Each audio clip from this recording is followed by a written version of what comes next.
Hello ladies and gentlemen, and welcome back here on the RENNSPORT Twitch channel to a new series that is going to accompany us for quite some time, for a few weeks. Today we will see the start of the RENNSPORT Road to Launch season. What exactly that is, we will let you know later in the stream. All you need to know is we have everyone's favorite, the BMW M2 on the Nordschleife here today. And it basically replaces the RENNSPORT Nordschleife League for some time. So this one is paused, as we said in the last stream, for a certain amount of time. But I think the M2 is always a great car, so I don't think you will miss out on much. And yeah, to have a look at what we can expect, this is the first 3 races. So today at the Nordschleife, next week we will be at Daytona, and in 2 weeks at Fuji. And the twist of this season is that it's open-ended. It doesn't have a fixed length to it. So all the drivers taking part, they don't quite know how much time they have left to make up ground in this championship. As we've seen in especially RCL, people coming through the season later on, we don't quite know when this will happen in this one. So maybe it will create a bit of an interesting dynamic with the championship format. It's 35-minute races, so at the Nordschleife we've set it to 4 laps. And it could be very interesting. The next race, so round 4, will be announced on the race day of round 3 at Fuji. But let's jump into the action in qualifying, as Julian Chicot didn't quite get a good exit out of the last turn. So let's move on to Dominic Lala, to the RNL champion, and see what he can do at the start of the lap here on the Grand Prix circuit. Of course, I'm not alone here today to bring you through this first race day of the RENNSPORT Road to Launch League, because with me in the booth is Tim Ireland. Hi, Lino. Hi, everyone on Twitch. How are you guys doing? I hope you're doing good. Yeah, we're brand new series, but an old favourite combo with the Nordschleife and the M2. We've had some pretty exciting races with these cars on this track before, so I'm looking forward to more of that, please. Very much so indeed. And as said, it kicks off the start of an open-end season, so if you want to jump in later into the season, you can of course do that. And yeah, I think we will see quite some variety with this car. Next up at Daytona, very, very different to the Nordschleife. And then at Fuji, one of the widest tracks with a super long straight. Could be very interesting. And, well, who knows what's to come later on. And I already see some guys in chat, also from my side, welcome. Always love seeing that. Wanting to jump in later this season. Yeah, I mean, Daytona is a track. He's not wrong. Pretty well out there.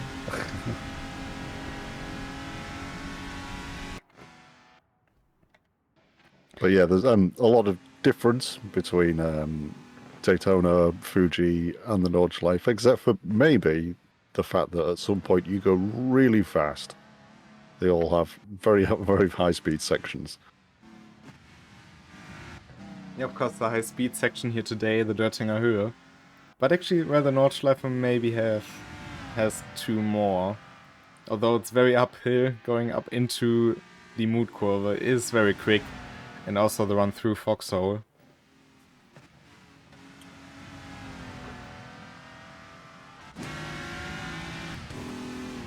And of course the M2 lacking in downforce, maybe lacking a little bit in grip. So it can be a ton of fun to drive around the Nordschleife. You've got to really throw it into some of the corners, and just hope for traction.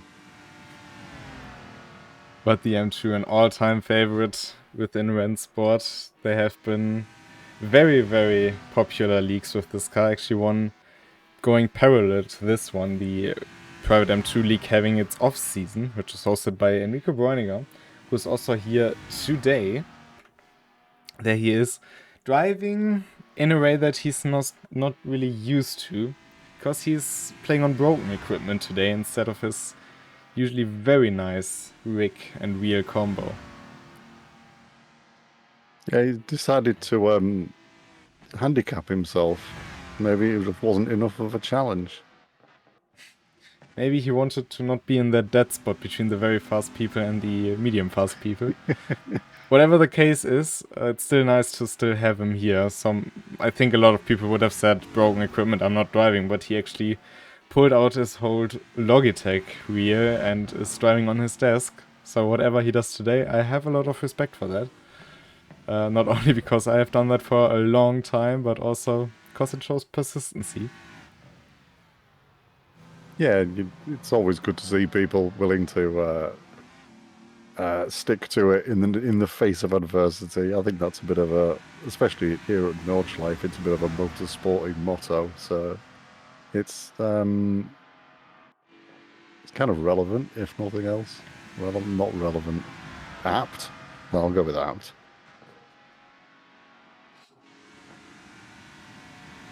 Vladislav Piwonkiewicz, founder of NGSRT, had a very, very strong race last week. Of course, helped a bit by the chaos around him, but driving to a top 10 finish, but just keeping it out of trouble. Nordschleife, he had very strong showings as well, especially in terms of just pushing through whatever happens, but also struggled a bit at times. So it will be very interesting what he can do here at the start of the new season. The M2 car, I think that fits him quite well. Yeah, it's a new season, so it's a fresh start. It's always good to have a bit of a mental reset for these kind of things. So I'm sure we'll be pushing, and it'll be good to see. Hopefully, not too much craziness on the first lap. Piotr Zadybal seems to be one of those guys that gets caught in it, along with Dennis Kurtzer. Yeah, those two really unlucky at times, but if they do not get held up by something in their way, they can drive to very, very good results as well. I think especially Dennis Kurtz had some very good results on the Nordschleife specifically. Piotr Zadybal struggled a bit more with this track, but was very strong on tracks like Road Atlanta. So both of them definitely able to go through this narrow track, and usually also pretty clean drivers, keeping the nose free of trouble.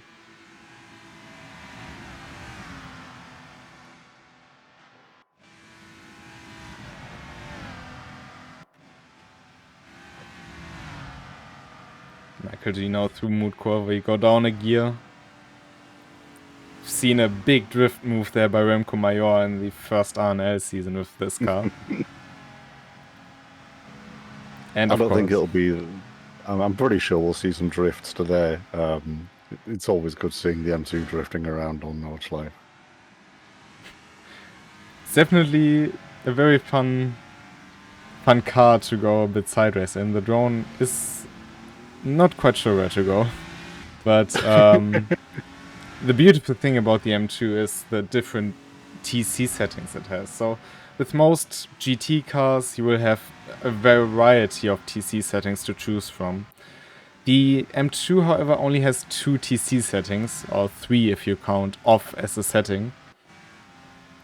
So essentially, you have TC2, or as Michael G is losing it and not able to keep it out of the wall, unfortunately.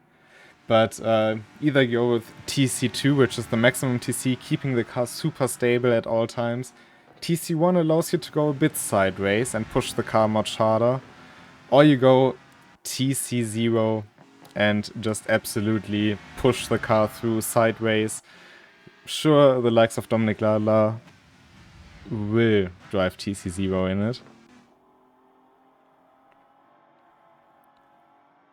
Yeah, he's got a lot more of a delicate right foot than I have. I can TC0 in the M2, but I'm perhaps not as consistent as I should be. Oh, but Ladler pushing it a bit too far there through Pelofes. But however, he kept that car on track. That was... It was an impressive hold. Indeed. Can't quite see it from the helicam. We will see it better when we go on board later on through that section, but the curbs are incredibly high, you ground out on them, so if you push it through fast through there, you can easily also spin yourself into the wall, as we've seen with Michael G exiting Hohe 8 earlier.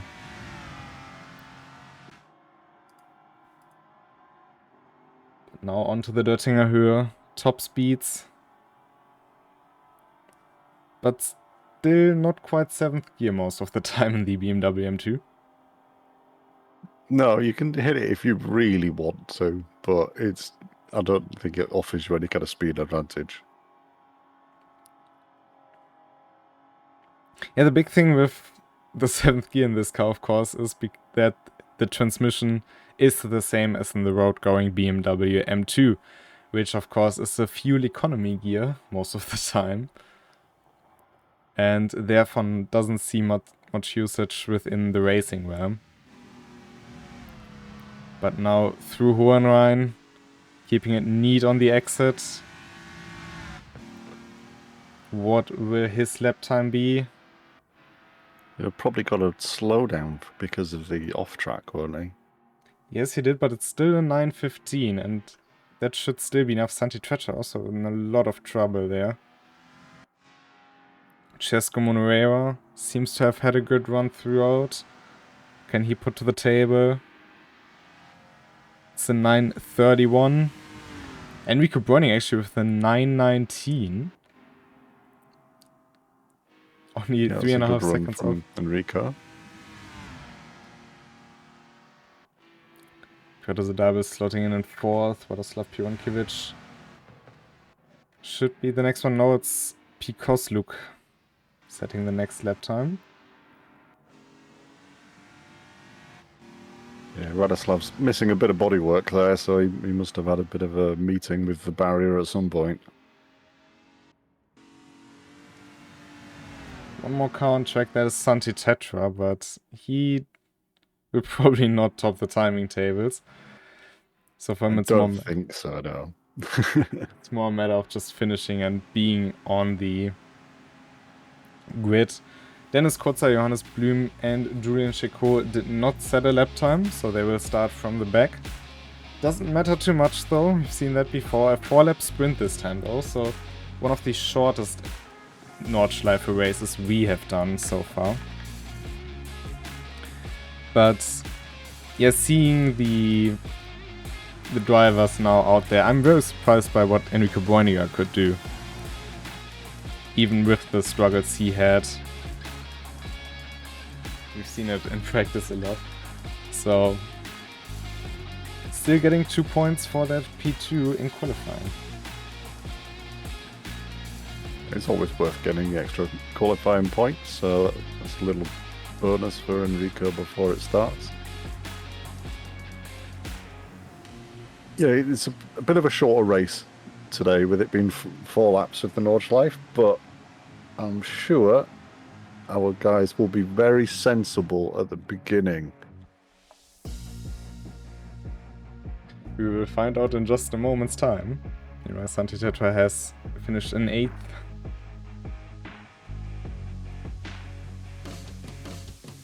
Of course, Nordschleife is a bit more special, so I'm expecting the next rounds to also see some more competition in the races, which could be very, very interesting. But still, 11 cars on the grid. The red lights are on. And we go racing at the Nordschleife. The RENNSPORT Road to Launch has started, and it's been a very good getaway for Dominic Lalo. He's immediately leading down into turn 1. We go side by side for about P4. Very early braking from the number 2 car. And a lot of chaos going into turn 1 because a lot of people got caught out by that. It was Piotr Zadaibe going very slowly into turn 1. And Enrico Browning got down to very second. far off the back and managed to avoid all that chaos. So that's 2 extra places.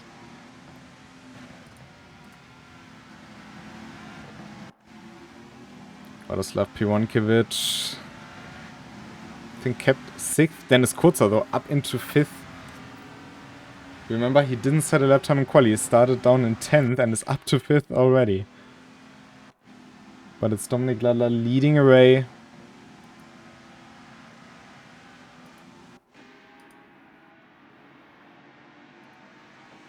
By 2.4 seconds. Yeah, it's a good lead at the beginning of the race there. I'm sure we'll be more than happy with that. Cesco Monorea is somebody who lost out a lot on that start. You can see damage to the rear right. Got caught out by the Chaos as well, even though he was on the inside. So he dropped down to 8th. But he's not too far off the train of the cars in front. Michael G, Jonas Blum and Santi Tetra also losing a lot of time in that opening incident. But for Julian Chicot, he is right behind Enrico Breuninger. Yeah, he's got a couple of cars ahead of him, so he's going to be probably itching to get past, and he makes his way past Enrico Breuninger pretty easily there. Nice clean move. Almost a mirror move to what Kimi Hauptler tried on Tim Schroeder last time out in the GT3s. And now trying to hunt down Piotr Zadaibe. Yeah, I think Enrico's going to be trying to grab onto the back of Siko's M2 and see if he can get dragged up into that battle for second as well. Julian Chicot's pace looks mighty though at the start of the race. You can see he's easily able to drive directly to the cars in front, even with the slight bit of dirty air these cars experience.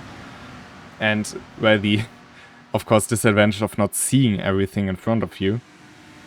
He's keeping it super close to the cars in front and looks very, very planted doing so. He doesn't seem like he's struggling with it, and now going towards the outside of Piotr Zadaibe. It's a ballsy move, but he's made it work. And another position gain for Julian Chicot up into second. Only a couple of kilometers into the Nordschleife. And there's been a big off between Enrico Breuninger and Dennis Kurzer. I think Dennis Kurzer lost the car exiting the Schwedenkreuz. Yeah, he just seemed to spear into the back of Enrico Breuninger there.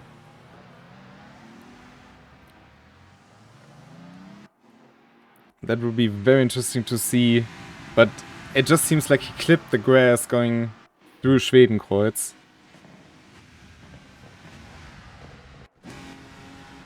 I'm sure that was not deliberate, but that's just such an easy mistake to do in Schwedenkreuz with this car, because you can't push it flat out like a GT3.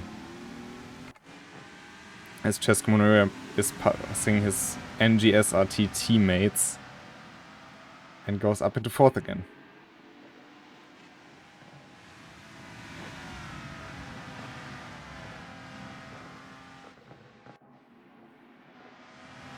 Piotr Zadaibe is not easily shaken off though. He's still within 6/10 of Julian Chicot.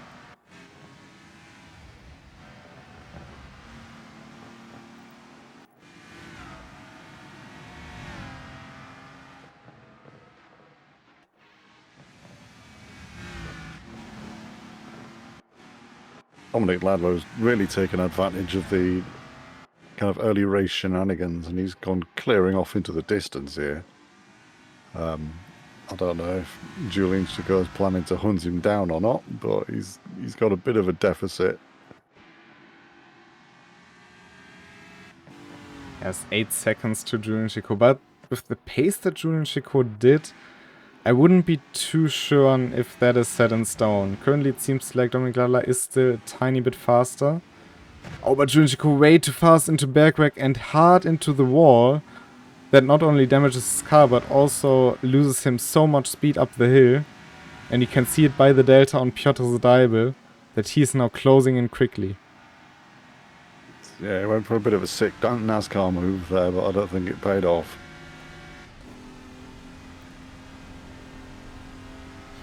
Just way too deep in.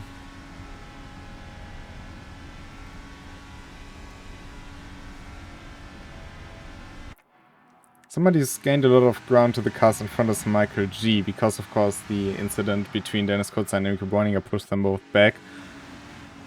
And he seems to have found his rhythm in all of this. We'll see if they will come into the pits for repairs. And Dennis Kurtzer is right up behind Enrico Bräuninger as well, so that's pretty quickly, I think, going to turn into a three-way fight. Dennis Kurtzer just passed Enrico Bräuninger in the meantime. I think Enrico just bleeding too much top speed. Dennis Kurtzer using his indicator there as well. That was very polite of him. In the shades of Dominik Ladler. But yeah, lots of carbon fiber lying around.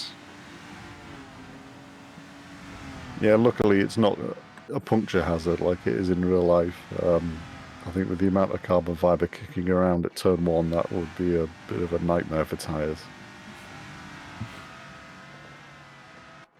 Well, luckily most of the BMW M2 is not carbon. The splitters and stuff are, of course, but the fenders are, I think, steel or aluminum panels. Bumpers are still ABS plastic. Otherwise, I don't think an M2 would be anyway affordable. Bit of a drift there for Kozluk. Who's in the pursuit of his team boss. I think it was at the Florida Beach 500. I'm not sure if it was Kozluk or if it was Fenton. One of these two got very close to taking out Radoslav on accident going into turn 1, which became a bit of a meme for a time.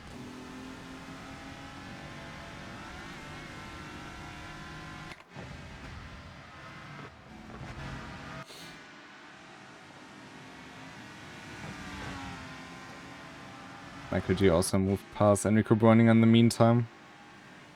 Yeah, I'm assuming Enrico Bräuninger had a bit of an off-track moment because he's quite a bit behind Michael G now. Fortunately, it seems like we haven't lost him yet. Santi Tetra just long way back, also suffering from a very bad start. But Dominik Ladler on his way to finish out the first lap and leading every second of it. Yeah, a bit of a dream start for Dominik Ladler for sure. He's going to be pretty happy with that. Julian Stakir's got a 7-second gap back to Piotr Zadybal, so he doesn't have to worry too much about who's behind him. He can just concentrate on keeping his own pace up. Just Munoera is closing in on Piotr Zadybal, and I think he will be eager to get back or up that spot that he lost at the start. He started third, he is currently in third, but much to gain. Kozluk on the side of the track there had a bit of a meeting with the wall and lost a few places, but he seems to be back and moving again.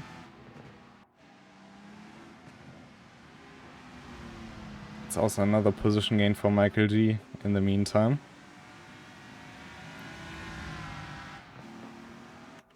Let's see if anybody comes in to repair some of the damage. It's only a 4-lap race, so the damage you carry won't bother you as long as in our usual length races. No, but some of the cars have taken a pretty hefty bump, so they might want to come in to get it fixed. And of course, if you see someone ahead of you pitting, then you know that you can pit and still maybe get a bit of a race out of it. All depends on your time in the pits then. Yes.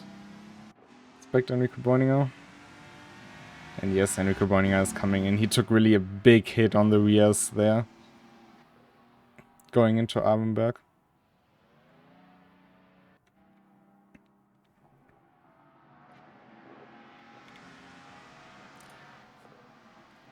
Yeah, he's got some damage to the back as well, and his tyres are probably not particularly happy.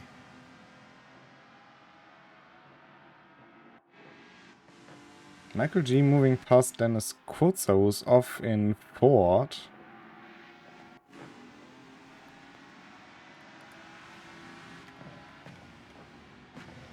And Rico Bräuning are getting 2 minutes of repairs in the pits, so he's going to be sat there a while.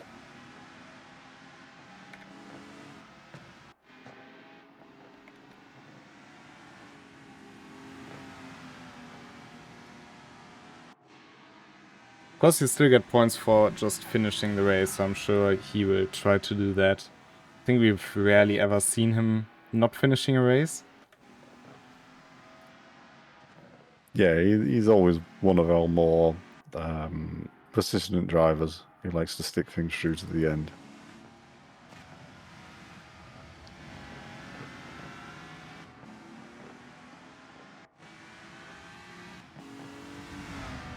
Santi Tetra also going into the pits, as it seems.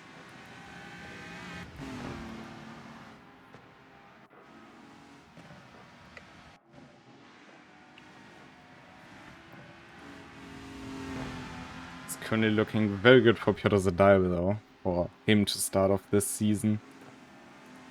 Of course, still 3 laps to go. But he's in a good position. Nordschleife, anything can happen. Tetra decided not to go into the pits in the end and is carrying on with the car in its current state. Well, I'll leave it at that. Gained him a place compared to Enrico Bräuninger for now, so maybe it will pay off.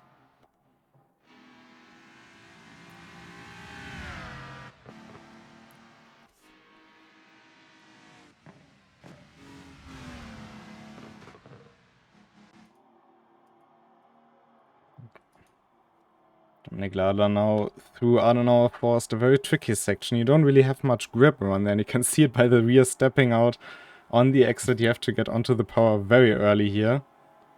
This may not be a long stretch towards Metzgersfeld, but you can gain or lose a lot of time if you bleed speed throughout.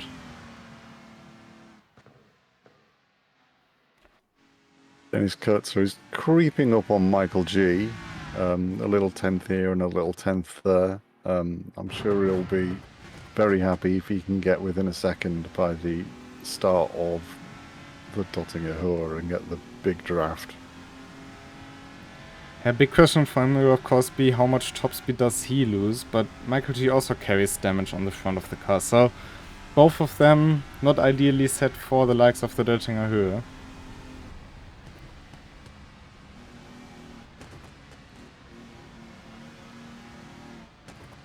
And Enrico Bräuninger is now moving again, so he's back on track.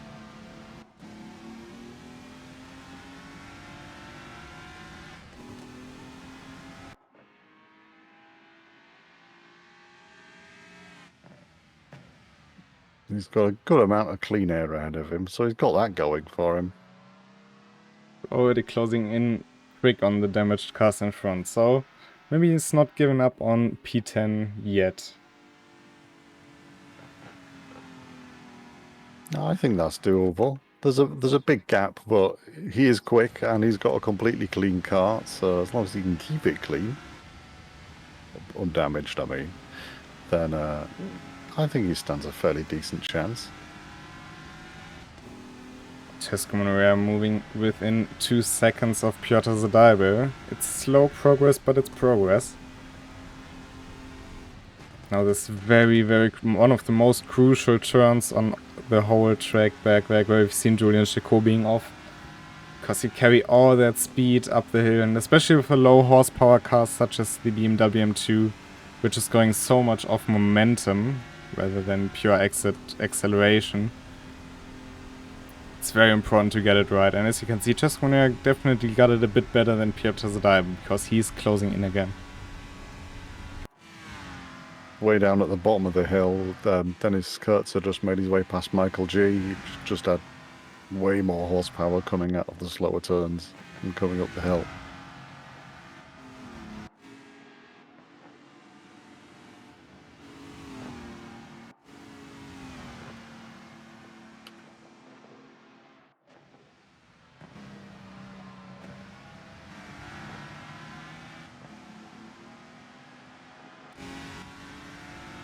Let's watch them go through the carousel to drop in, really nail the speed, keep it steady.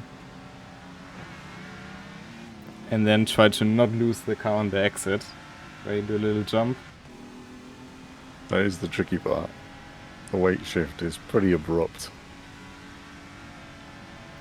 If you haven't seen the Nordschleife Langstrecke-Serie, or the NLS, today, we actually have seen a car stranded there, because they had a tire blowout going through it, and the car basically beached itself between the grass on the inside and the banking in the carousel.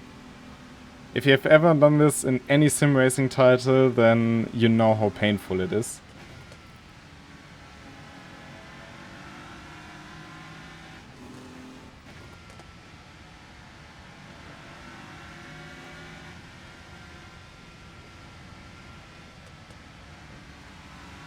Oh, Cesco Monuera losing the car through Brünchen. He got so close to Piotr Zadail and then just lost it on the curbs. Was a classic YouTuber corner moment there, I think. Well, not a YouTuber corner, but you know what I mean. Well, it basically is the YouTube corner. Yeah. But he got so close to Piotr Zadail and then just maybe underestimated or overestimated the grip, underestimated the speed he was going. Whatever the case, basically lost him the chance for P3, and depending on the car's state, might be a chance for Radoslav Pironkiewicz to get up into 4th. Because even with that bit of damage he's carrying, it seems to be pretty well for him. Yeah, Radoslav Pironkiewicz seems to have a lot less damage, so I don't think it's affecting his car quite as much as the amount that Cesco Monuera has now got to his car probably will. Drastic weight saving technique might not pay off.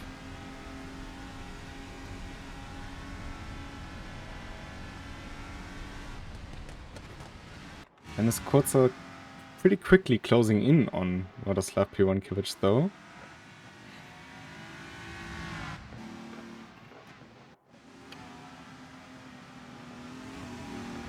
But he is going very close to the limit a lot of times.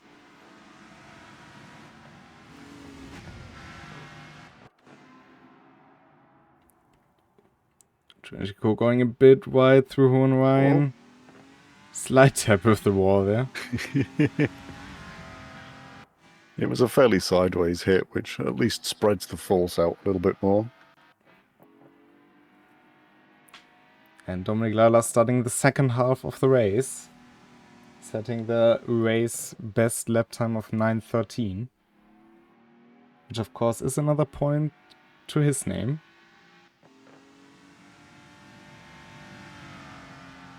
Yeah, Julian Secor going through at 9:25, so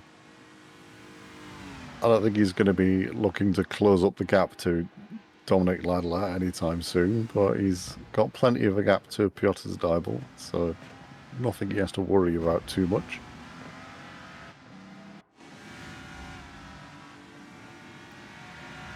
Dennis Kutzer's taking a lot of risk in the braking zones. He's always braking the last possible moment.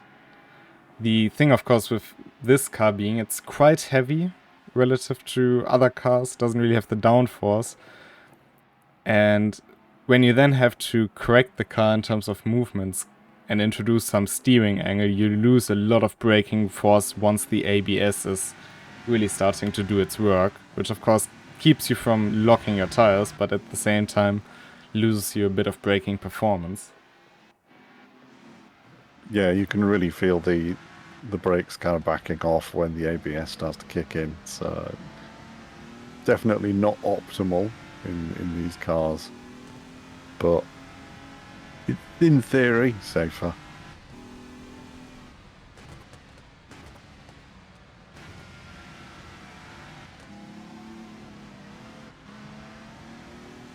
ABS is one of these things that really came a long way through motorsports, I think. At the start of ABS, which was in the late 80s, early 90s, you really had the braking performance lower than when you just trail braked. So you could get more performance out of the car without ABS, but ABS, of course, on the normal streets being much safer by retaining steerability when you brake. I think ABS saved a lot of lives out there. But nowadays there isn't really much of a difference whether you have ABS or not in terms of braking performance, as long as it's in a straight line. Since when you fully brake with ABS or perfectly trail brake without ABS, the modern ABS can dislodge and engage the brakes so quickly you don't really have the difference anymore, which is quite crazy to see how much motorsport actually contributed to this. Yeah, the big difference being, I suppose, the amount of thought you have to put into it, the amount of kind of like brain bandwidth it takes up. With the ABS, you can just hammer the pedal and let the computer do the work, which frees up a little bit of brain power to think about other things.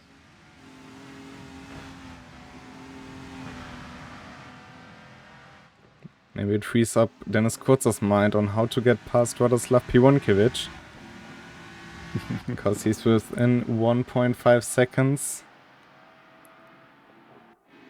One crazy side fact is that 3 out of 5 drivers in the top 5 are from Poland, actually. Szeko, and Piwonkiewicz. It's been quite a lot of Polish supremacy on the public races as well recently, I think. I've seen quite a few screenshots in the Discord of a lot of Polish flags.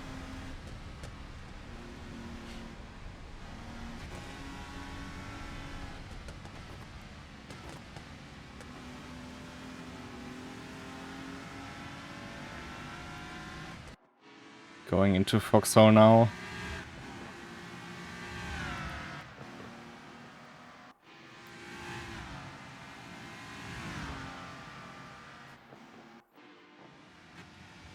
But it seems like Radoslav Piwonkiewicz has corners where he's stronger than Dennis Kutzer, because since Hatzenbach he built up a 3/10 gap again. And now here through Anna Voss as well, prioritizing the exit of the turn. Dennis Kutzer gaining back some time. So really the difference between these drivers being a lot greater than between most other drivers where they gain their lap time. I think Radoslav Piwonkiewicz is stronger on the accelerator, Dennis Kutzer a lot stronger on the brakes. Yeah, the gap between those two has definitely yo-yoed quite a lot throughout the lap. So they do definitely both seem to have their own strengths and weaknesses. It might also be something to do with the car settings, like we said before, with the ABS and the TC settings. Going down into Reserve, Radoslav Piwonkiewicz on a very wide line, has to keep the car stable, and Dennis Kutzer is going by.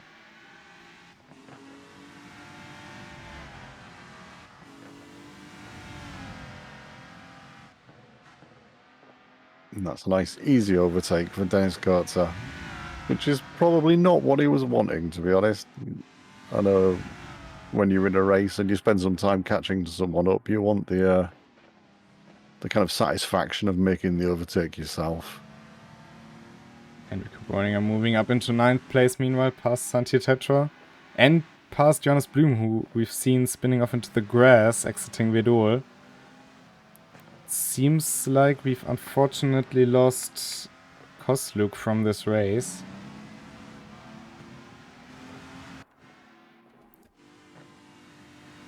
So that is our first DNF.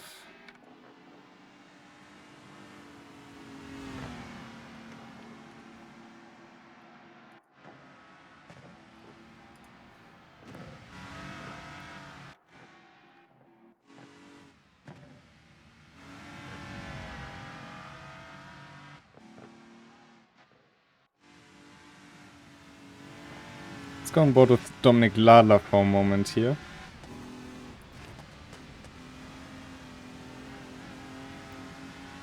He's not been pushing too hard, which is fairly understandable given his situation, but he has managed a couple of purple sectors this lap. Probably won't set his lap time on fire, but He's not going slow by any means.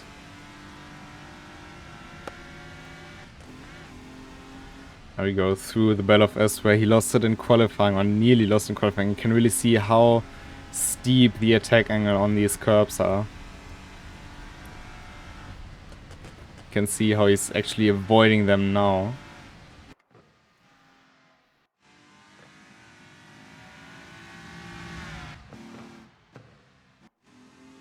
Yeah, if you can get away without going maximum attack over the curbs, it's definitely a safer way to go. And with the amount of space he's got, you can afford to not have to risk it.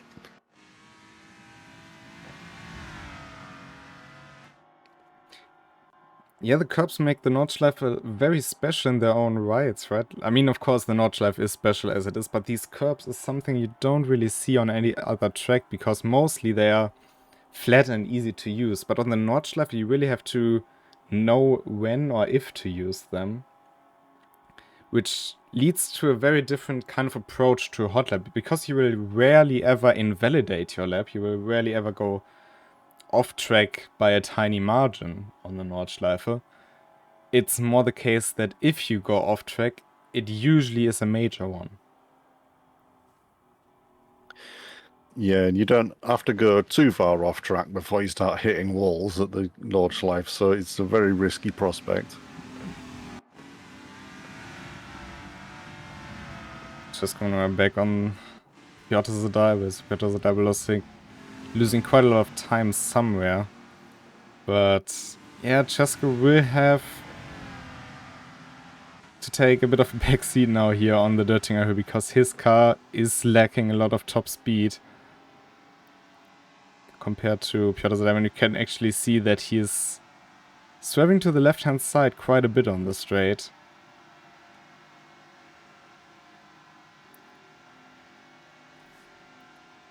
So some damage taken. He is starting to regain a bit of time towards the end of the straight once his car's got up to speed, so he's maybe got a bit of a poor exit this lap, but he doesn't seem too bad on flat out pace.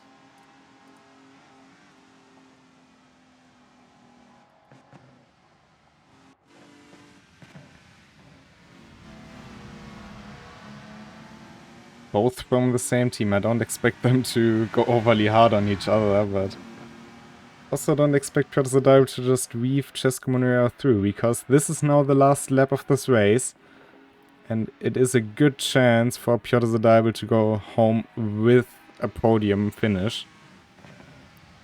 Cesco Monreal is having a look on the inside already.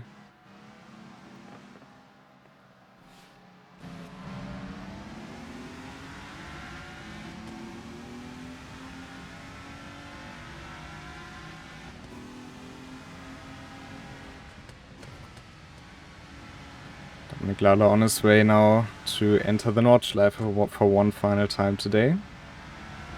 Most of these guys will actually have another race coming after this one in the next few weeks, because of the GT RENNSPORT challenge by Radoslav Pironkiewicz taking place at 8 PM.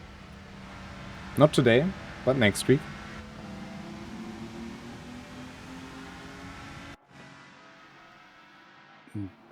Chestumanur is starting to seem like he's having a bit of a look for an overtake here, and the Grand Prix track is one of the places you can be a bit more aggressive to go for the overtakes. It's more of a modern racetrack kind of setup with the low curbs and the big grass at the sides. You've got plenty of runoff, so these drivers are able to probably push it a bit harder during this section. If he wants to try and get an overtake, now's a good time to try one. I don't think he is close enough going into Vedol, and he's actually having to fall back in line. So he has to do it on the Nordschleife.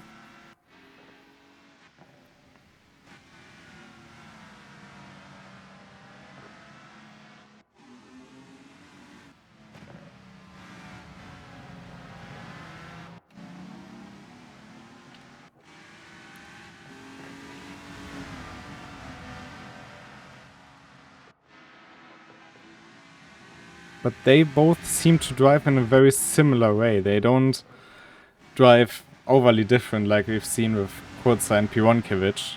They both just let the car flow through the turn, use the momentum. Almost seems like Cesco Monera is mirroring Piotr Zadybel's lines most of the time.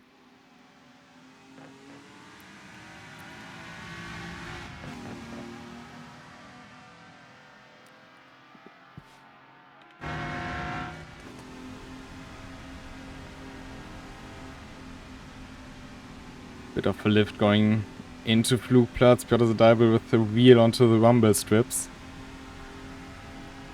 So Cesco not doing too many risks here. Now in the slipstream you can really see how he's closing in.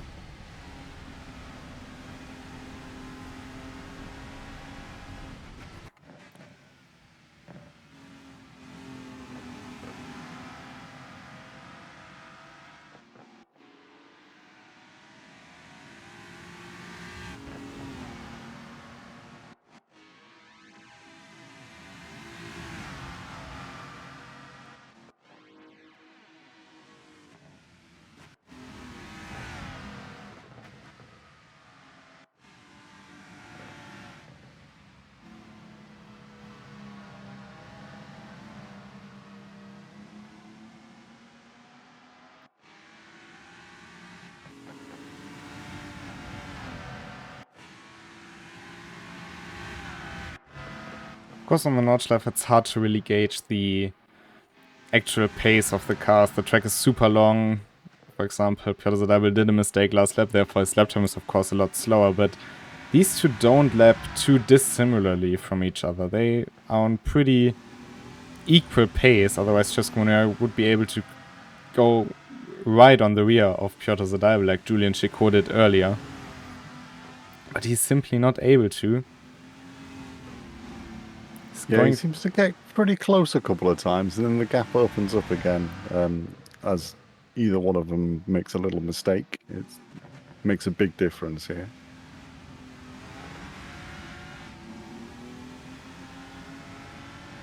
He has still two very good chances to go for. One is now coming up at the exit of Bergwerk and up into the Mutkurve complex, and of course on the Döttinger Höhe.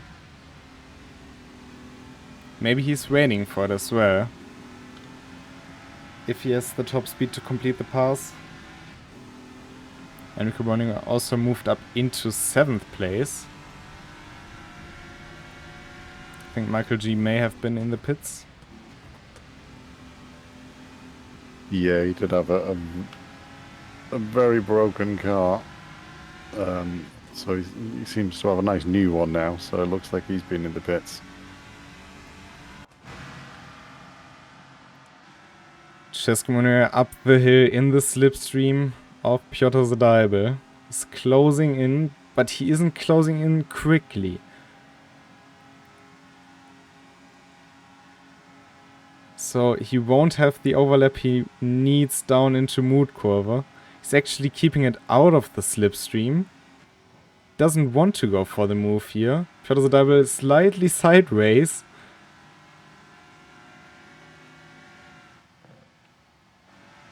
Oh, but Cesco Monera onto the grass, keeps the track, or keeps it somehow pointed to the right direction and back on the track. Lost maybe 4/10 by doing it, which he just regained because Piotr Zadybel had a messy exit of the closer corner and he's past going up into the carousel.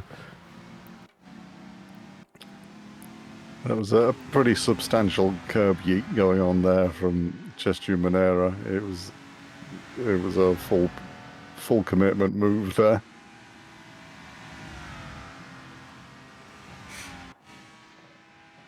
Certainly isn't here to finish 4th. Showed that with a very strong move. It seemed to unnerve Piotr Zadybel when he came into the carousel, because he's gained quite a bit of time on him.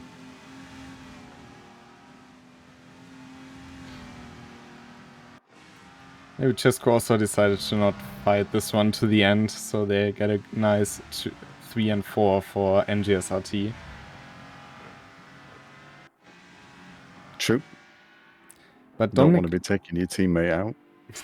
rule number 1 of motor racing. But Dominic Ladler for GST is on the Döttinger Höhe, and he is going to win the first round of the RENNSPORT Road to Launch Championship.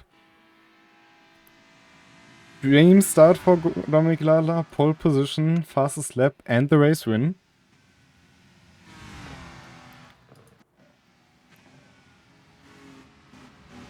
And of course, if you want to know more about this championship and how it's going to continue, check out the Discord channel for it in the Community Sporting tab. And maybe give a bit of challenge to this man next time out in Daytona. But today, Dominic Ladler dominates here at the Nordschleife. And also Julian Jacobi, remember, he didn't set a lap time in quali. He started from the back alongside Dennis Kurzer. And I think it was Santi Tetra. No, it was Enrico Bräuninger. No, it wasn't Enrico Bräuninger. He was second on the grid. Who was the third driver not setting a lap time? May have been Johannes Blüm. Johannes Blüm, yeah. But he came through the grid pretty quickly at the start. Of course, capitalized on the chaos at the start. And comes home in second. I think he can be very happy with that. And Cesco Moreira, he started third, dropped down to 9th, 8th, 9th, something in this region. Exiting turn 1, and he's back up into third. So a very well-deserved podium for the Spaniard. Yeah, it ended with quite a gap on Piotr's arrival there. I don't know whether Piotr just decided not to challenge for that anymore, or Chestu found a bit of extra pace, but he's really opened up a gap.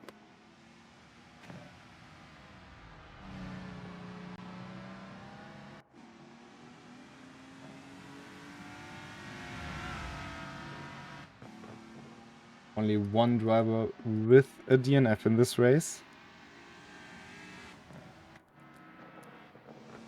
Dennis Kurzer coming home in 5th. And Władysław Piłonkiewicz making it 3 NGSRT drivers in the top 6. And I think he can also be very pleased with that result. And then, yeah, the unlucky guy of the day, Enrico Bräuninger. Fortunately, we don't really have an award for it, but if there was, he would definitely get it. Managed a good comeback, though, after spending 2 minutes in the pits. Yeah, I mean, he really came back from it, and he's still getting a good amount of points. 6 in total with his 2 from qualifying. But yeah, he will think about what could have been. Actually, it's 7 points, that is my mistake. It's a bit of a what could have been moment, of course. But I think it was just very unlucky. I hardly think that Dennis Kurzer did it on purpose. I don't think so. We've seen him enough times to know that he doesn't do that kind of thing. So it's just an unfortunate thing that happens. Yeah, it's, of course, you have this very fast left-hander in Schwedenkreuz. You go a bit wide and then you can't brake for the right-hander. It's a super hard braking zone. And of course, on the grass, no ABS will be able to help you. Reminded me a bit of the I think it was 2016 DTM incident at the Norris Ring with Gary Paffett and Mike Rockenfeller. Gary Paffett losing their car over a bump and then just going as a passenger into Mike Rockenfeller at turn 1.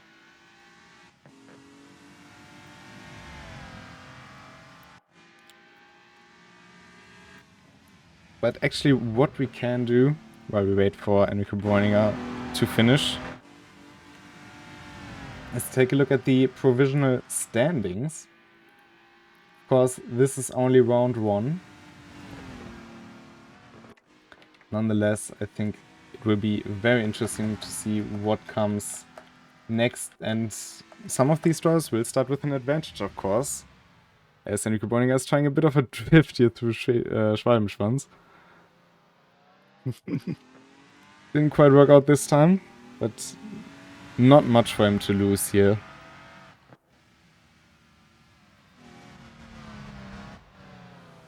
1 second. My programming skills don't quite like me. It's a Sunday. Can't work all the time. There we go. Dominic Lala, 23 points. Julian Chicot on 16. And then it's Piotr Zadaibe on 11. Cesco Monorea on 10. But yeah, I think having 23 points already going into round 2 is handy to have. Yeah, for sure. It's giving him a bit of a boost.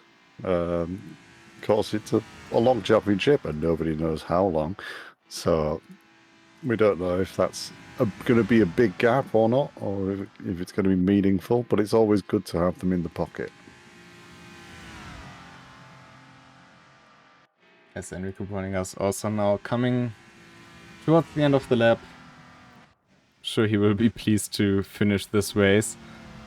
And let's hope he gets his equipment fixed for the next one.